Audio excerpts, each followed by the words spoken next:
नमस्कार दोस्तों, आज मैं आपके सामने उपस्थित हूँ एक नई सीरीज के साथ 5 क्वेश्चन सीरीज। यहाँ से आज मैं आपको मैथ्स पढ़ाऊँगा और मैथ्स में जो पहला टॉपिक है वो है time and work. Time and work के बारे में जो मेन अच्छे अच्छे क्वेश्चंस हैं वो यहाँ कराए जाएंगे, लेकिन एक बार में केवल 5 क्वेश्चन कराऊंगा। और दोस्तों, क्वेश्चन कराने के साथ साथ मैं आपको ट्रिक्स भी बताऊंगा कि इसमें कौन सी ट्रिक अप्लाई होगी। ठीक है, ये जो क्वेश्चंस हैं ये क्वेश्चंस वेरियस गवर्नमेंट एग्जाम्स के लिए इंपॉर्टेंट हैं, like SSC, UPSC, bank, railway और भी बहुत सारे गवर्नमेंट एग्जाम्स होते हैं। उन सब में ये सब ट्रिक और ये कॉन्सेप्ट जो बताया जाएगा टाइम एंड वर्क के अंदर वो काम करेगा। चलिए स्टार्ट करते हैं वीडियो आज की। तो दोस्तों, पहला क्वेश्चन देख लेते हैं यहाँ पर। A and B can complete a work in 10 and 12 days respectively. A and B start working together and after 3 days A left the work. Find in how many days work will be completed. तो दोस्तों यहाँ पर A है और B। तो A काम करता है 10 दिन में और B करता है 12 दिन में। ठीक है, तो इन दोनों का एलसीएम कितना आएगा दोस्तों, जरा बताएंगे मुझे।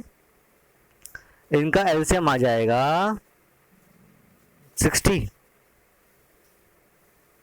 तो 10 6 जा 60 एंड 12 5 जा 60। ये जरा वैल्यूज याद रखना कि ए की एफिशिएंसी कह सकते हैं 6 है और बी की एफिशिएंसी 5 है। ठीक है, अब वो कह रहा है A and B start working together and after 3 days A left the work. तो मतलब 3 दिन तो दोनों ने काम किया मिलके। दोनों का काम कितना है मिलके? 6 + 5 मतलब 11। ये तो एक दिन का हो गया। 3 दिन में कितना किया होगा? इंटू 3 मतलब हो गया 33। कितना बचा? 60 - 33। कितना बचा? 60 - 33 मतलब बच गया 27। अब कह रहा है A left the work, find in how many days work will be completed. अब दोस्तों ए तो चला गया, कौन बचा? बचा बी। तो बी की कितनी एफिशिएंसी थी? 5। ठीक है, तो मतलब बचावा काम जो है 27 वो बी करेगा 27/5 डेज में। 27/5 डेज में बी ने किया और 3 दिन काम किया था दोनों ने मिलके। तो इतने नंबर ऑफ डेज हैं टोटल जिसमें ये काम कंप्लीट होगा। आया समझ में आपको मैंने कैसे क्वेश्चन किया? एक बार और देख लेते हैं इसमें कि कैसे किया जिससे कि आपको प्रॉब्लम ना हो। दोस्तों, पहले क्या करना है, आपको दिया है ए करता है 10 दिन में, बी करता है 12 डेज में। इनका एलसीएम आ गया 60। तो 10 6 जा 60 और 12 5 जा 60। आ रही बात समझ में? अब ए और बी मिला के हो गए 6 + 5 मतलब 11। 3 दिन काम करते हैं तो 11 × 3 मतलब 33। कितना काम रह गया? माइनस कर देते हैं 33 को, तो ये रह गया 27। अब 27 काम जो है वो कौन करेगा? वो बी करेगा। बी कितना है? 5। तो बी ने किया रिमेनिंग वर्क 27/5 डेज में और 3 दिन काम कर चुके थे ये। तो ये जो आपका है 27/5 + 3, इसको सॉल्व करेंगे तो हमें आंसर मिल जाएगा इसका। ठीक है दोस्तों, नेक्स्ट क्वेश्चन देखते हैं। अब कह रहा है ये A and B start working together but after some days A left the work and whole work will complete in 9 days. Find after how many days A left if A and B complete the work in 10 and 15 days respectively. दोस्तों, A करता है 10 दिन में और B करता है 15 days में। इसका एलसीएम आ गया 30। 10 3 जा 30, 15 2 जा 30। ठीक है, अब वो बोल रहा है कि A and B start work together but after some days A left the work. माना X डेज के बाद A ने काम छोड़ दिया। तो मतलब 3 + 2 5, 3 + 2 बराबर 5। तो 5 इंटू एक्स डेज दोनों ने काम किया ना, तो 5x काम हो चुका, 5x काम हो चुका। और कह रहा है कि जो काम कंप्लीट हुआ 9 दिन में, मतलब ए ने छोड़ा ना, तो 9 - x जो काम था वो किसने किया, वो बी ने किया, ए चला गया। ये कुल काम कितना है हमारा, कुल काम है 30। बात समझ में आ रही है आपको मैंने क्या करा भाई? 10 डेज में काम किया ए ने, 15 डेज में काम करता है बी, इसका एलसीएम 30 आ गया। 10 3 30, 15 2 30, 3 + 2 5, मतलब 5 इनकी कंबाइंड 1 डे वर्क हो गया। सपोज x डेज बाद ए छोड़ता है, तो x डेज तक तो ये दोनों ने काम किया ना, ए ने भी काम किया बी ने भी काम किया, तो 5 × x काम हो गया x डेज के अंदर। 9 दिन में काम पूरा हो जाता है, मतलब 9 - x डेज काम किया होगा बी ने। और बी का जो 1 डे वर्क है कितना है, वो 2 है। बी का जो 1 डे वर्क है वो कितना दे रखा है आपको, 2। तो 9 - x × 2, इनका सम कितना होगा, जो हमारा टोटल वर्क होगा वो 30 दे रखा है। तो 5x + 9 - x × 2 = 30। सॉल्व करेंगे, आंसर मिल जाएगा। चलिए आगे बढ़ते हैं। क्वेश्चन नंबर 3 बोल रहा है 2 men can build a wall in 15 and 20 hours respectively, but if they work together they use 280 less bricks per hour and build a wall in 12 hours. Find number of bricks in the wall. तो भाई दो आदमी हैं, एक करता है 15 hours में काम, एक करता है 20 आवर्स में काम। कितना एलसीएम आएगा, 60। 15 4 = 60, 23 = 60। ठीक है। If they work together, 4 + 3 7। If they work together they use 280 less bricks per hour. अगर दोनों साथ में काम करते हैं तो 280 लेस ब्रिक यूज करते हैं और 12 घंटे में काम पूरा कर लेते हैं। तो 12 भी लिख देते हैं यहाँ पर। तो 12 पंजे 60, 12 5 = 60।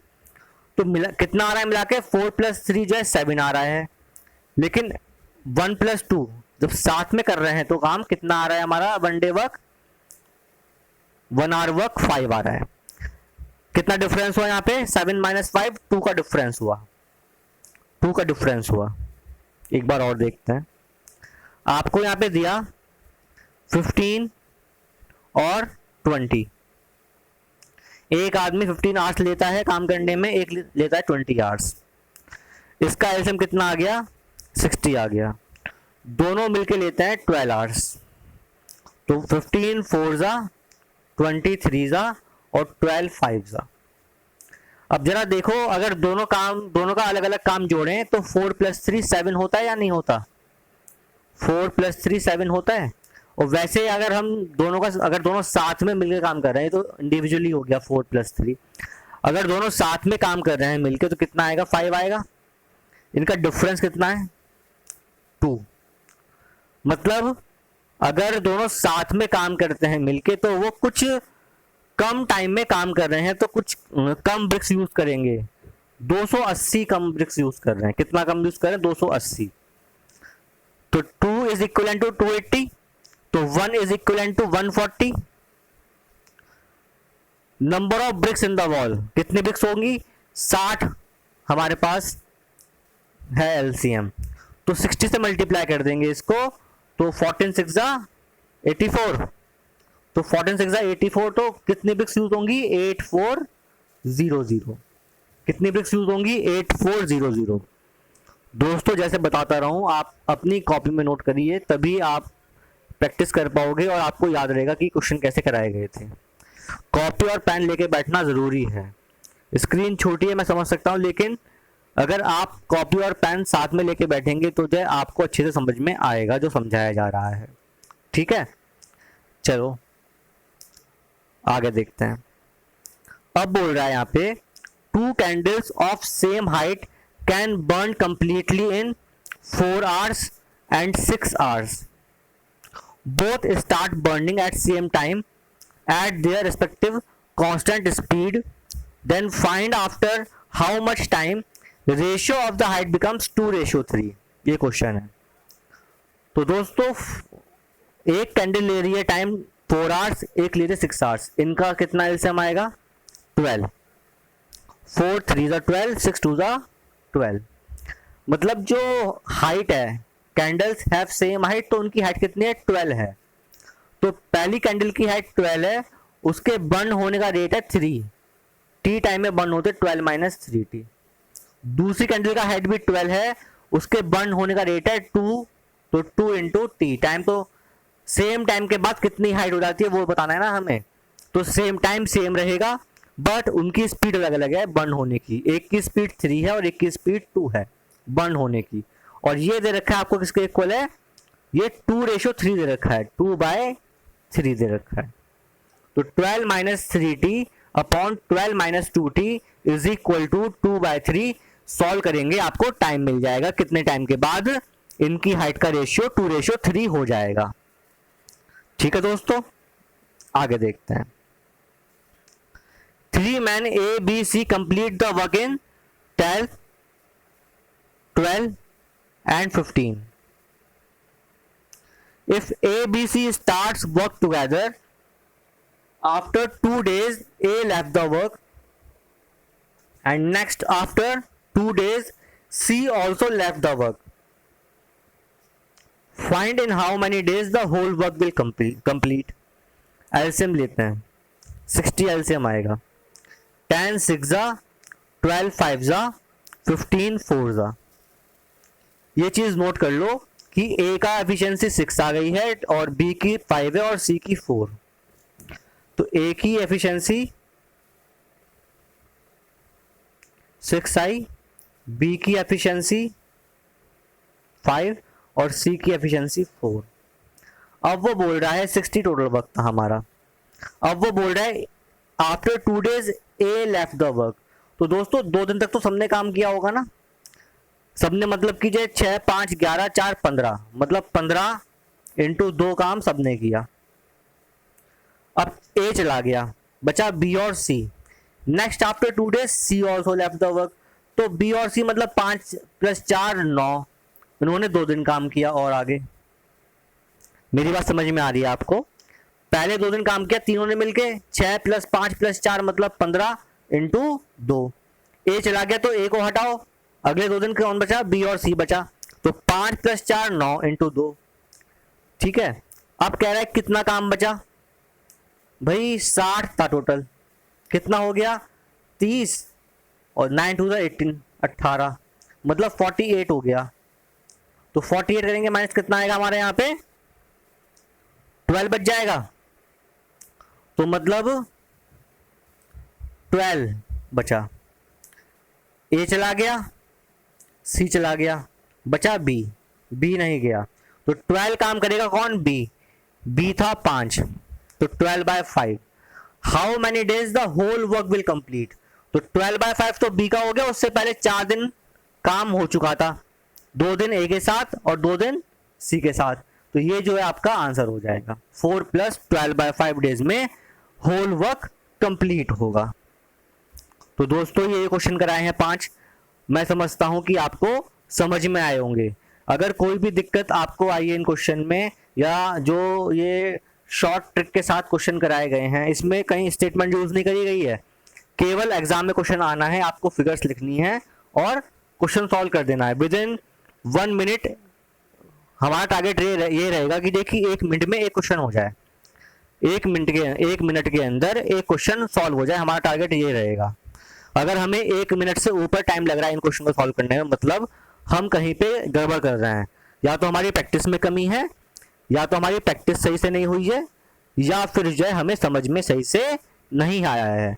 समझ में नहीं आया है या प्रैक्टिस नहीं हुई है तो कमी आपकी है। आपको वीडियो देखनी है बार बार और प्रैक्टिस करनी है उसकी कई बार। अगर कोई दिक्कत आती है कि जो है मैं दोबारा समझाऊं इस ट्रिक को या कैसे मैंने किया है, तो आप मुझे कमेंट करिए, कमेंट में मैं आपका जो डाउट है क्लियर करूंगा और रिप्लाई करूंगा, और अगर नीड होगी तो दोबारा वीडियो बनाऊंगा उस चीज़ के ऊपर। तब तक के लिए धन्यवाद। आपका दिन शुभ हो।